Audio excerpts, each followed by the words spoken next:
now we come to the point where they were finding their stride in a really big way in these Poe and Price adaptations, and Corman, again with this one. And this is another one, again, like The Pit and the Pendulum, where the story as we know it is just the destination of the movie.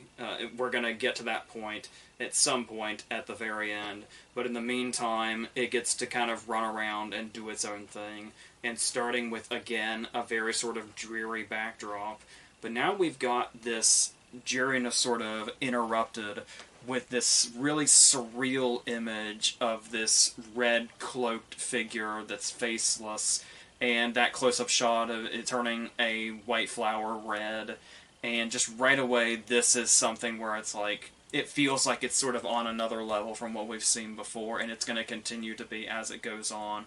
Because the interesting thing about this story is it's a pretty, as far as being a short story, it's quite literally a very short story, and most of it really is just sort of descriptive of, like, you know, what's physically present. As far as, like, the rooms and the castle and the way people are behaving and stuff like that. With the only event of the story really being when they realize that there is a stranger in their midst. So there's a lot to work with going back and bringing us to this moment. So when you look at how these are obviously bad and debaucherous people, especially with the way they shut themselves off from society while everybody else dies, and they're just gonna party, essentially. It's really kind of becomes up to the movie how horrible these people are and what it is that makes them horrible.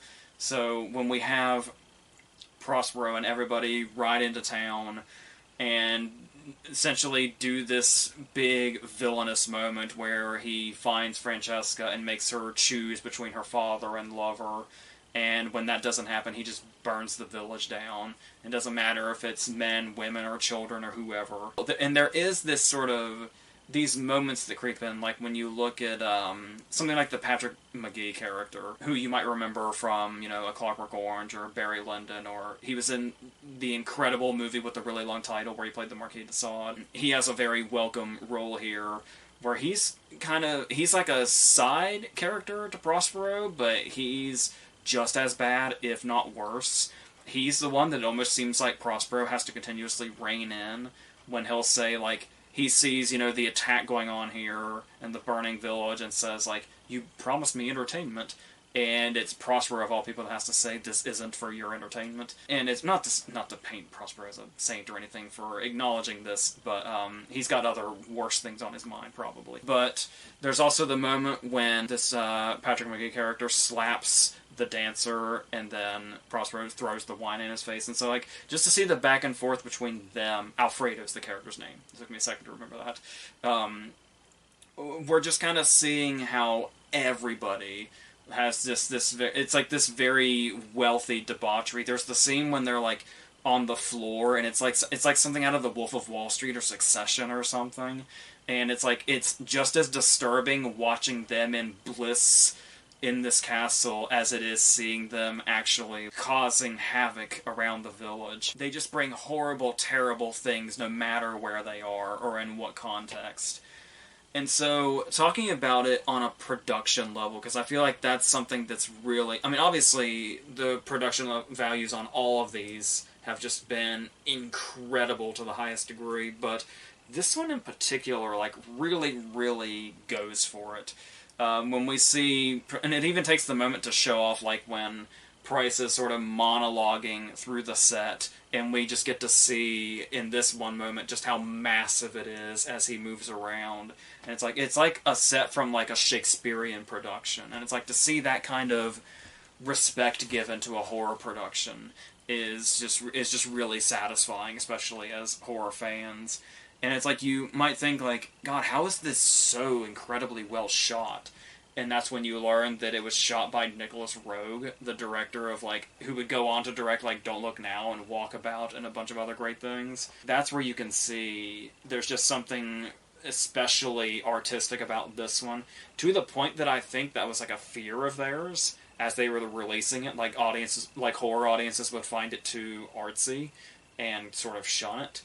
But the fact that they went for it anyway, I just really greatly appreciate just how much this was like such a vision, this entire production, especially with like the colors of the rooms, where that's a description. Like a lot of the story feels like it's just a description of that, the different rooms, the 7 rooms, and bringing that to life in this way, this very cinematic way, in this way that just sort of pops off the screen. Especially things that are even kind of hard to imagine, even how vivid Poe's descriptions are.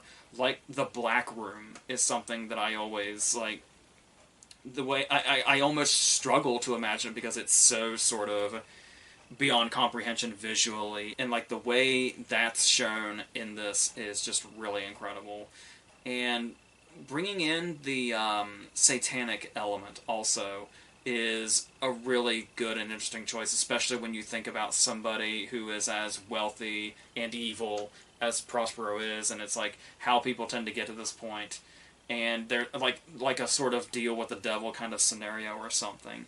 So he's somebody that calls Satan his master. He's got a satanic cult that Juliana is a character who especially wants to be involved in this, and the idea where they talk about how the cult promises immortality, and that's just one of the many things drawing her in. The fact that the short story itself, one of the many things it seems to symbolize is a general fear of death and running from death. So the idea of characters being drawn in by the possibility of immortality makes perfect sense. And that's another thing that brings in these things that were especially surprising for the time, like how we get a Rosemary's Baby dream sequence pre-Rosemary's Baby. Visually, it's very similar, and it's like harrowing in a very similar way.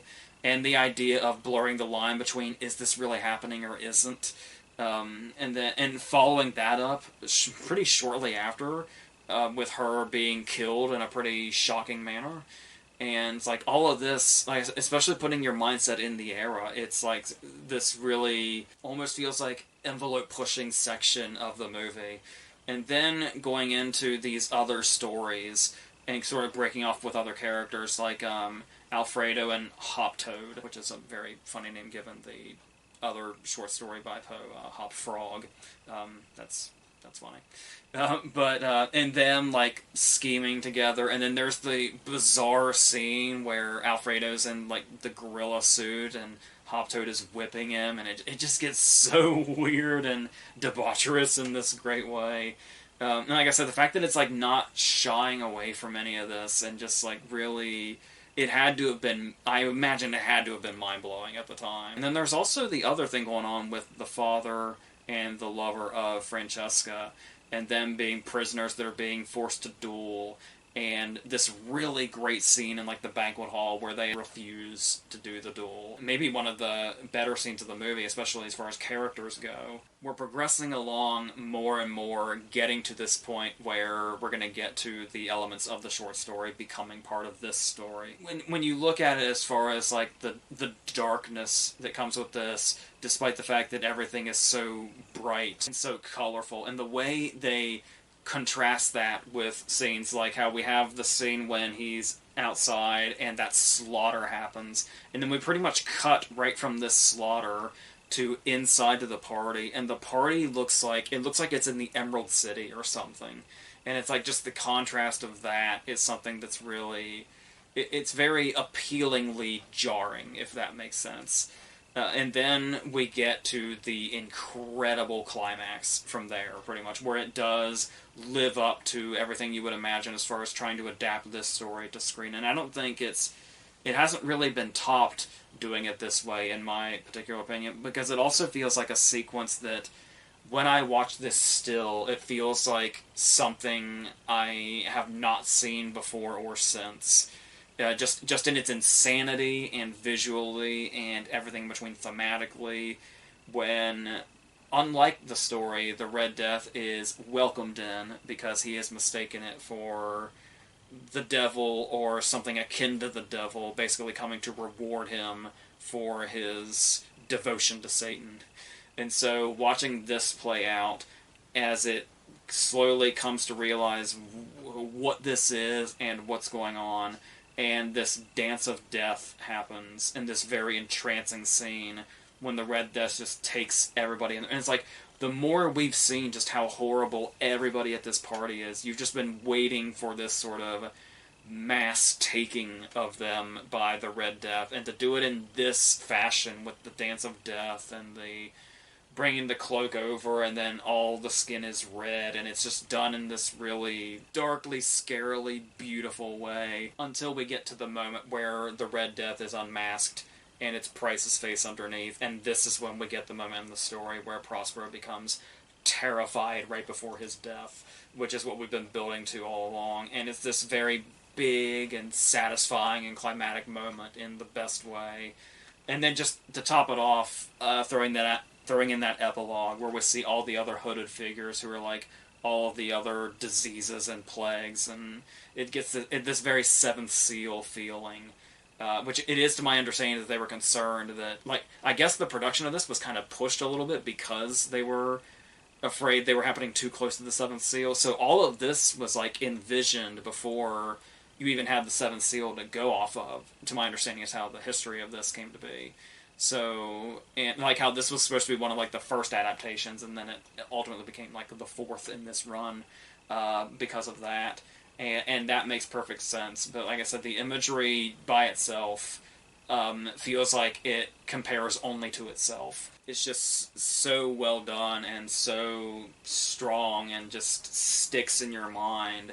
And it's just, as far as an adaptation of the story, and like I said, with the story being so imagery-driven rather than character-driven, it's just a fantastic way to get to all of this in this story and give it its own context.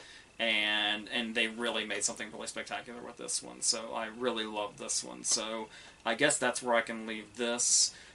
So we've got 3 more of these videos if you want to do the math on that, if you know what the other adaptations are. And sometimes we're using the word adaptation quite loosely.